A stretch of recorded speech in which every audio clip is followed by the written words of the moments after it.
Ici, au début des années 2000, la perspective n'avait rien à voir avec ce qu'elle est aujourd'hui. Deux grandes barres du genre qui, comme leur nom l'indique, barraient l'horizon, étaient plantées là depuis les années 60.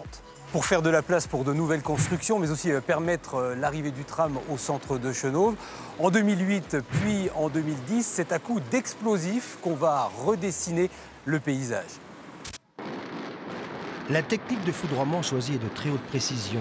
Le vieux cèdre de 160 ans situé tout près du bâtiment réapparaît majestueux et intact, comme prévu dans les calculs. Un vieux cèdre, il est toujours là, l'ancien, dont un jeune centre culturel portera le nom. En septembre 2014, le cèdre est inauguré. Madame Royer. C'est ça. Bonjour. Je passe vous voir dans 3 minutes. Bougez pas, à tout de suite.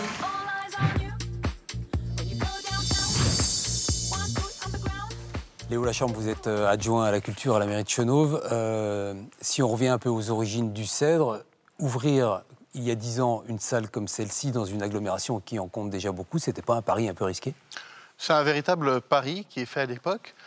Pari d'ouvrir une salle de spectacle malgré le nombre important déjà dans la métropole dijonnaise, mais aussi un pari de venir installer une salle de spectacle au cœur de Chenôve, au cœur du quartier du Mail, au pied du tram. Alors ce pari, aujourd'hui, 10 ans après, il est gagné? Et je pense qu'on peut dire qu'il est largement gagné. On remplit année après année de plus en plus le cèdre, donc on en est forcément très heureux. Est-ce qu'on peut parler d'une patte du cèdre? L'idée, tout d'abord, c'est de pouvoir toucher toute la population de Chenôve dans sa diversité. Et puis aujourd'hui, on va bien au-delà parce qu'on touche un public régional. Alors dans cette programmation, il y a Vibration. On a rencontré la présidente de l'association, on va aller la voir et puis on se retrouve juste après pour parler du reste de la saison. Alors Françoise, à nous deux. Vous êtes présidente de l'association Vibration. C'est quoi cette association? Vous nous en dites quelques mots, son histoire, ce que vous y faites? Alors notre association, elle existe depuis 20 ans. Elle a été créée par un groupe de copains qui étaient passionnés de spectacles vivants, en particulier de chant. Et on monte de toutes pièces des comédies musicales. Alors vous en avez créé une de comédie musicale il y a quelques années qui s'appelait Petit passé aux lentilles. Elle a bien marché celle-là. L'année dernière, ouais, elle a bien fonctionné. C'est celle qu'on a créée après des années, on va dire, de disette. Comme tout le monde, on a vécu le Covid qui nous empêchait de travailler, de nous retrouver pendant 2 ans. Et on a monté le Petit passé aux lentilles qui racontait une journée de confinement.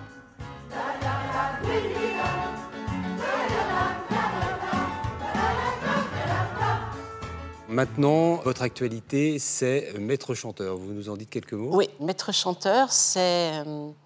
en fait, spectateur, vous allez vous trouver assister à un concours de chant.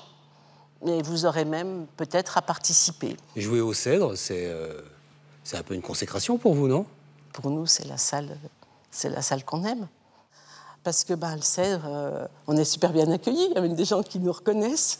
Françoise Royer, on vous dit le célèbre gros mot pour ce nouveau spectacle ici au Cèdre. Merci. Et puis, on va continuer à parler de cette saison 2024-2025.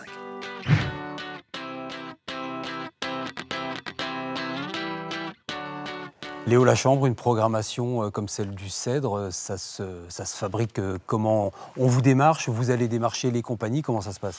On travaille généralement 1, 2, voire 3 ans en amont, en allant chercher des compagnies, et souvent des compagnies locales, et puis en étant aussi démarchés par des agents nationaux qui viennent nous proposer des humoristes, des artistes, des chanteurs, des chanteuses.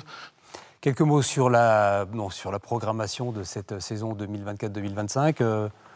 Des coups de cœur dans ces affiches? Moi, mes coups de cœur, c'est des coups de cœur locaux. C'est les acrobatistes, c'est un pari un peu fou de l'UFR STAPS de monter une compagnie de cirque. Et puis, pour terminer, je dirais figure de style.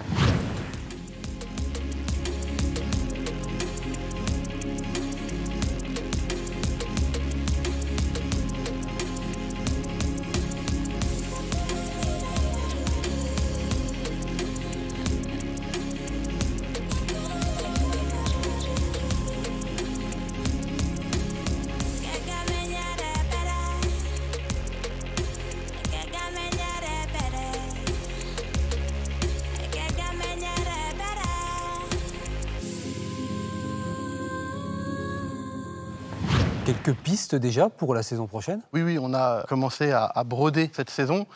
Je vais garder tout ça pour moi pour le moment, mais dès qu'on pourra communiquer dessus, on le fera, et on le fera avec grand plaisir. Eh bien, on verra ça. On vous souhaite une bonne saison.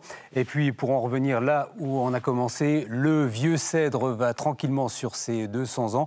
C'est plutôt de bon augure pour la salle du même nom, elle aussi bien enracinée dans la vie culturelle de la région.